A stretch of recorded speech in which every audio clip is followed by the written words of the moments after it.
السلام علیکم ورحمۃ اللہ وبرکاتہ۔ ان الحمد للہ حمدا کثیرا طیبا مبارکا فیہ، اللہم صلی وسلم علی نبینا محمد صلی اللہ علیہ وسلم۔ فاعوذ باللہ من الشیطان الرجیم، بسم اللہ الرحمن الرحیم۔ رب اشرح لی صدری ویسر لی امری واحلل عقدۃ من لسانی یفقهوا قولی، سبحانک لا علم لنا الا ما علمتنا انک انت العلیم الحکیم۔ عزیز طالبات، خلاصہ تفسیر قرآن میں تیسرے پارے کا دوسرا حصہ پیش خدمت ہے۔ صدقے کی فضیلت بیان کرتے ہوئے اللہ تعالیٰ نے فرمایا، مثل الذین ينفقون اموالهم فی سبیل اللہ کمثل حبۃ انبتت 7 سنابل فی کل سنبلۃ 100 حبۃ واللہ یضاعف لمن یشاء واللہ واسع علیم۔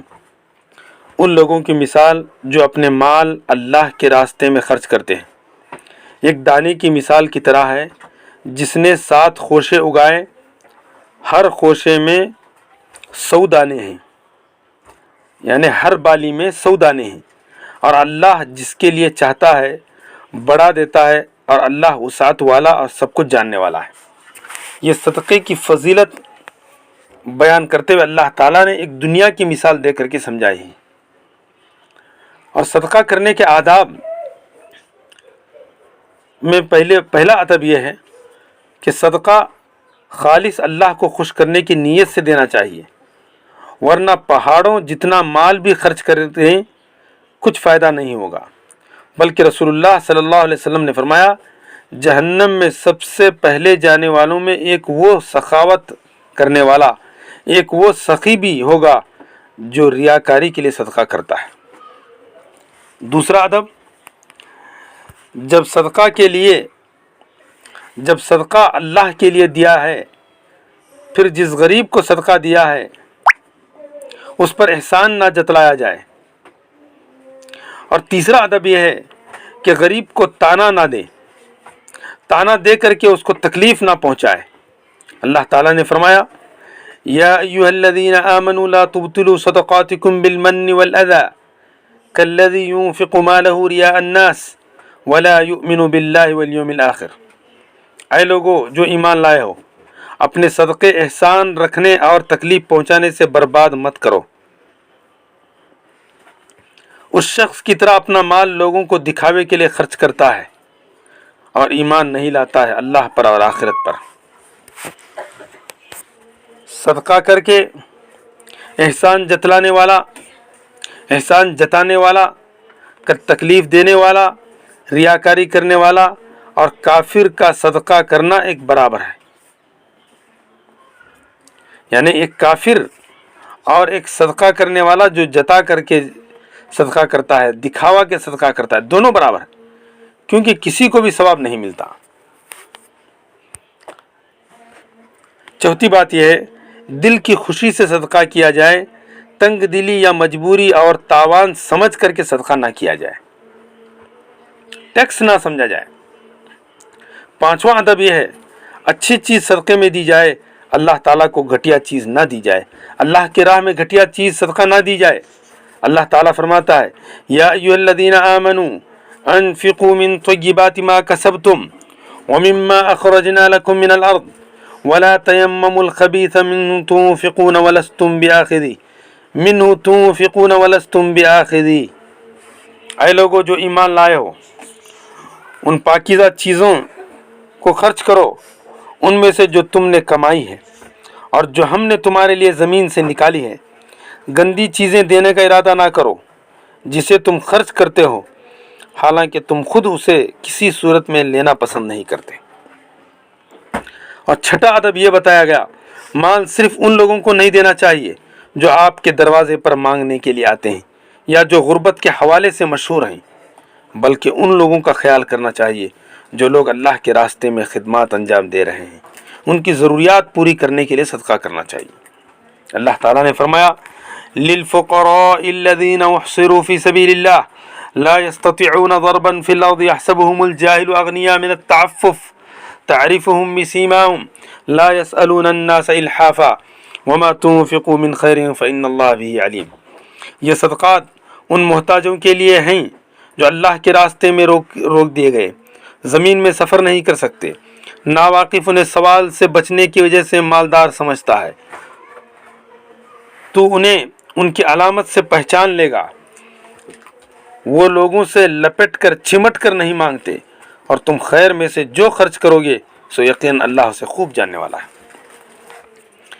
شیطان غربت کا ڈر پیدا کر کے بندے کو صدقہ کرنے سے روکتا ہے. کہیں غربت کے ڈر سے صدقہ کرنے سے ہاتھ کھینچ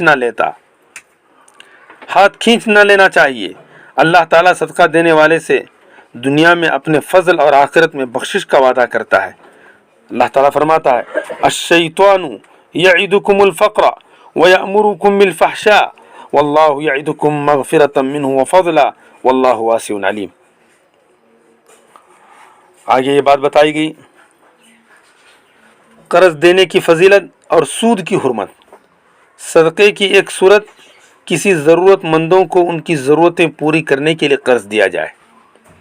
یہ تعاون کی آسان ترین صورت اور عظیم ثواب والا عمل، لیکن قرض دے کر اس سود لینا نہایت ہی قبیح اور حرام کام ہے، کیونکہ صدقہ اور قرض غریبوں کی ضرورتیں پوری کرنے کے لیے دیا جاتا ہے، اور سود کے ذریعے غریبوں کو لوٹا جاتا ہے، ان کا خون چوسا جاتا ہے. اللہ تعالیٰ فرماتا ہے یا ایھا الذین آمنوا اتقوا اللہ وذروا ما بقی من الربا ان کنتم مؤمنین فإن لم تفعلوا فأذنوا بحرب من الله ورسوله وإن تبتم فلكم رؤوس أموالكم لا تظلمون ولا تظلمون وإن كان ذو عسرة فنظرة إلى ميسرة وأن تصدقوا خير لكم إن كنتم تعلمون. اے لوگو جو ایمان لائے ہو اللہ سے ڈرو، سود میں سے جو باقی ہے چھوڑ دو اگر تم مومن ہو، پھر اگر تم نے یہ نہ کیا تو اللہ اور اس کے رسول کی طرف سے بڑی جنگ کا اعلان سن لو، اور اگر توبہ کر لو تو تمہارے لیے اور تمہارے اصل مال ہیں، تمہارے لیے وہ ہے جو تمہارے لیے اصل مال ہے، نہ تم ظلم کرو گے اور نہ تم پر ظلم کیا جائے گا. اور اگر کوئی تنگی والا ہو تو آسانی تک مہلت دینا لازم ہے، اور یہ بات کہ صدقہ کرو تمہارے لیے بہتر ہے اگر تم جانتے ہو. اسی سے متعلق قرض سے متعلق یہ بات بتائی گئی آگے کہ ادار چیز دینا. غربا کے تعاون کی ایک صورت انہیں ادار چیز دینا چاہیے. یہ بھی ایک عظیم عمل ہے.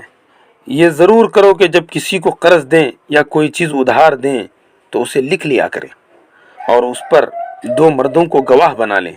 اگر 2 مرد نہ ملیں تو 1 مرد اور 2 عورتوں کو گواہ بنا لیں. اگر لکھنے کی سہولت یا گواہ میسر نہ ہو تو کوئی چیز رہن رکھ کر کے قرض دے دیا کرو. ان ہدایات کا مقصد یہ ہے کہ بعد میں کوئی مسئلہ نہ کھڑا ہو اور کوئی جھگڑا نہ پیدا ہو جائے. اس کے بعد سورہ بقرہ کی آخری 2 آیات کی فضیلت بیان کی گئی. رسول اللہ صلی اللہ علیہ وسلم نے فرمایا من قرأ بالآیتین من آخر سورة البقرہ فی لیلۃ کفتاہ. جو شخص رات کو سورہ بقرہ کی آخری 2 آیات پڑھ لے تو وہ اس کے لیے کافی ہوں گی. سیدنا نعمان بن بشیر رضی اللہ عنہ سے روایت ہے رسول اللہ صلی اللہ علیہ وسلم نے فرمایا ان اللہ کتب کتابا قبل ان يخلق السماوات والارض بألف عام انزل منه آیتین ختم بهما سورة البقرہ ولا يقرآن في دار ثلاث لیال فیقربها شیطان. اللہ تعالیٰ نے زمین و آسمان پیدا کرنے سے پہلے 2000 سال پہلے یہ کتاب لکھی. 2000 سال پہلے قرآن مجید کو اللہ تعالیٰ نے لکھ دیا. سورہ بقرہ کی آخری 2 اس خاص کتاب سے نازل فرمائی ہیں. کسی گھر میں 3 راتیں یہ پڑھ لی جائیں تو شیطان ان کے قریب نہیں آ سکتا. لا یقربها شیطان. سورۃ البقرہ کی سیکنڈ لاسٹ آیت میں ایمانیات اور اطاعت کا تذکرہ ہے. فرمایا آمن الرسول بما انزل الیہ من ربہ والمؤمنون کل آمن باللہ وملائکتہ وکتبہ ورسلہ لا نفرق بین احد من رسلہ وقالوا سمعنا واطعنا غفرانک ربنا والیک المصیر۔ رسول اس پر ایمان لایا جو اس کے رب کی جانب سے اس کی طرف سے نازل کیا گیا، اور سب مومن بھی ہر ایک اللہ اور اس کے فرشتوں اور اس کی کتابوں اور اس کے رسولوں پر ایمان لایا۔ ہم اس کے رسولوں میں سے کسی ایک کے درمیان فرق نہیں کرتے۔ اور انہوں نے کہا ہم نے سنا اور ہم نے اطاعت کی، تیری بخشش مانگتے ہیں اے ہمارے رب، اور تیری ہی طرف لوٹ کر جانا ہے۔ اس میں بطور خاص یہ تذکرہ کیا ہے ہم اسلام انبیاء پر ایمان لانے میں یہودیوں اور عیسائیوں کی طرح تخصیص نہیں کرتے۔ ہم اسلام انبیاء پر لانے میں یہودیوں اور عیسائیوں کی طرح تخصیص نہیں کرتے کہ کچھ نبیوں پر ایمان لائیں اور کچھ کا انکار کر دیں۔ اور آخری آیت میں اسلام کے دو اصول بیان کیے ہیں۔ نمبر 1، اسلام کا ہر حکم انسان کی طاقت کے مطابق اس پر فرض ہے، جو چیز اس کی طاقت میں نہیں وہ اس پر فرض ہی نہیں۔ دوسرا اصول، اسلام میں اسی کام پر پکڑ ہے، اسی کام پر گرفت ہے جو خوب سوچ سمجھ کر کیا جائے، جو کام بھول چوک سے ہو جائے اس پر کوئی مواخذہ نہیں ہے۔ سورہ آل عمران کا خلاصہ۔ سورہ آل عمران سورہ بقرہ کے بعد سب سے بڑی سورت ہے۔ آل کے معنی ہیں بیوی، بچے یا ماننے والے، فیملی۔ عمران سیدہ مریم علیہ السلام کی والد ماجد، اور سیدنا عیسیٰ علیہ السلام سیدنا یحییٰ علیہ السلام کے نانا جان کا نام ہے۔ تو عمران مریم علیہ السلام کے والد اور سیدنا عیسیٰ علیہ السلام اور سیدنا یحییٰ علیہ السلام کے نانا جان کا نام ہے۔ سورہ آل عمران میں سیدنا عمران کی بیوی، بیٹی مریم اور نواسوں کی پیدائش کا تذکرہ ہے۔ ان کے داماد سیدنا زکریا علیہ السلام کا ذکر ہے۔ نجران کے علاقے کے لوگ عیسائی مذہب کے پیروکار تھے۔ جب اسلام پھیلا تو انہوں نے سن 9 ہجری میں اپنے علماء کا ایک وفد رسول اللہ صلی اللہ علیہ وسلم کے پاس بحث و مباحثے کی غرض سے پہنچا۔ بحث و مباحثے کی غرض سے بھیجا۔ رسول اللہ صلی اللہ علیہ وسلم نے انہیں مسجد نبوی میں ٹھہرایا تاکہ وہ اسلام کو قریب سے دیکھ لیں، اس کو سمجھیں۔ ان سے عیسائی عقائد اور اسلام کے اصولوں پر بحث و مباحثہ ہوا۔ اس وقت اس سورت کا پہلا آدھا حصہ تقریباً تیسرے پارے کے آخر تک نازل ہوا۔ اس میں اہل کتاب سے بحث کرنے کے اصول اور دلائل کا تذکرہ ہے۔ سورت کے دوسرے حصے میں اہل کتاب اور دوسرے کافروں پر فتح پانے کے لیے تنظیمی ہدایات دی گئیں۔ سورہ بقرہ میں یہودیوں کے غلط عقائد اور بدعمالیوں کا تذکرہ کیا گیا، تو سورہ آل عمران میں عیسائیوں کے غلط عقائد اور بد کرداریوں کا تذکرہ ہے۔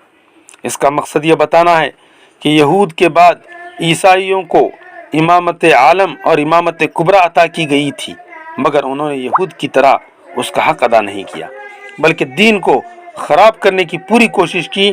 اس لیے اب یہ منصب محمد صلی اللہ علیہ وسلم اور آپ کی امت کو دے دیا گیا۔ رسول اللہ صلی اللہ علیہ وسلم نے ایک حدیث میں اس بات کو ایک مثال سے واضح کیا۔ آپ نے فرمایا، ایک شخص اپنے کسی کام کے لیے ایک مزدور لے کر آیا۔ مزدور نے صبح سے ظہر تک کام کیا، لیکن کسی وجہ سے کام چھوڑ کر چلا گیا۔ مالک بازار سے دوسرا مزدور لے آیا، اس نے عصر تک کام کیا اور بیچ میں چھوڑ کر چلا گیا۔ مالک تیسرا مزدور لے آیا، اس نے عصر سے شام تک کام کیا، کام مکمل کیا، پوری مزدوری لے کر چلا گیا۔ یہی مثال دین کی ہے۔ پہلے اللہ تعالیٰ نے دین کی خدمت کی ذمہ داری یہود کے سپرد کی، انہوں نے ظہر تک کام کیا اور چھوڑ دیا۔ پھر اللہ نے یہ کام عیسائیوں کے حوالے کیا، انہوں نے عصر تک کام کیا اور بیچ میں چھوڑ کر چلے گئے۔ پھر اللہ تعالیٰ نے یہ کام میری امت کے یعنی محمد صلی اللہ علیہ وسلم کی امت کے حوالے کر دیا، اور وہ اسے آخر تک پہنچائیں گے۔ حضرات، مشتبہات کے پیچھے پڑنے سے پرہیز کرنا چاہیے۔ بعض آیتیں مشتبہات ہیں۔ ہر کتاب کی کچھ باتیں انسان کو فوراً سمجھ میں آ جاتی ہیں، اور کچھ باتیں بعض لوگ نہیں سمجھ پاتے۔ جو باتیں فوراً سمجھ میں آ جائیں انہیں محکم اور جو فوراً سمجھ میں نہ آئے دوسری آیتوں کو متشابہ کہتے ہیں۔ قرآن مجید میں بھی محکم اور متشابہ دونوں قسم کی آیات موجود ہیں، یعنی کچھ باتیں ہماری سمجھ میں نہیں آتی، اس کی وجہ یہ کہ قرآن قیامت تک کے لیے ہے۔ اس کی بعض آیات کسی خاص زمانے سے تعلق رکھتی ہیں، ان کی حقیقت اپنے وقت پر کھلے گی، جبکہ ہماری عقل اپنے زمانے تک محدود ہوتی ہے۔ لہٰذا قرآن مجید کی جو باتیں آدمی کی سمجھ میں نہ آئیں انہیں بھی ماننا فرض ہے، کیونکہ وہ اللہ کا کلام ہے۔ آدمی اس کی حقیقت کی تلاش میں نہیں لگنا چاہیے اور وہ اپنے وقت پر واضح ہو جائے گی۔ ایسا کرنے سے خطرہ یہ ہے کہ جو بات جس کی سمجھ میں نہیں آئے گی وہ اس بات کا انکار کر بیٹھے گا اور وہ گمراہ ہو جائے گا۔ سورہ آل عمران کے شروع میں یہ بات اس لیے کی گئی، عیسائی دراصل متشابہات کی وجہ سے ہی گمراہ ہوئے۔ عیسائیوں کو اسلام کی دعوت۔ اللہ تعالیٰ نے عیسائیوں کو اسلام کی دعوت دیتے ہوئے فرمایا، ان الدین عند اللہ الاسلام وما اختلف الذین اوتوا الکتاب الا من بعد ما جاءهم العلم بغیا بینہم ومن یکفر بآیات اللہ فإن اللہ سریع الحساب۔ بے شک دین اللہ کے نزدیک اسلام ہی ہے۔ وہ لوگ جنہیں کتابیں دی گئیں انہوں نے اختلاف نہیں کیا مگر اس کے بعد ان کے پاس علم آ چکا آپس میں ضد کی وجہ سے، اور جو اللہ کی آیات کا انکار کرے تو بے شک اللہ بہت جلد حساب لینے والا ہے۔ پھر فرمایا، فَإِنْ حَاجُّوكَ فَقُلْ أَسْلَمْتُ وَجْهِيَ لِلَّهِ وَمَنِ اتَّبَعَنِ وَقُلْ لِلَّذِينَ أُوتُوا الْكِتَابَ وَالْأُمِّيِّينَ أَسْلَمْتُمْ فَإِنْ أَسْلَمُوا فَقَدِ اهْتَدَوْا وَإِنْ تَوَلَّوْا فَإِنَّمَا عَلَيْكَ الْبَلَاغُ وَاللَّهُ بَصِيرٌ بِالْعِبَادِ۔ پھر اگر وہ تجھ سے جھگڑا کریں تو کہہ دے میں نے اپنا چہرہ اللہ کے تابع کر دیا، اور اس نے بھی جس نے میری طرف پیروی کی، اور ان لوگوں سے جنہیں کتابیں دی گئیں ان اور ان پڑھ لوگوں سے کہہ دے تم تابع ہو گئے۔ پس اگر وہ تابع ہو جائیں تو بے شک ہدایت پا گئے، اگر وہ منہ پھیر لیں تو تیرے ذمے تو صرف پہنچا دینا ہے، اور اللہ بندوں کو خوب دیکھنے والا ہے۔ اس کے بعد بنی اسرائیل کو امامت عالم کے منصب سے ہٹانا، یہ بات بتائی گئی جو تیسرا حصہ ہے، انشاءاللہ آپ کے سامنے تفصیل سے آئے گا۔ اللہ تبارک و تعالیٰ سے دعا ہے کہ اللہ تبارک و تعالیٰ مجھے اور آپ کو ان باتوں پر ایمان لانے اور عمل کرنے کی توفیق عطا فرمائے۔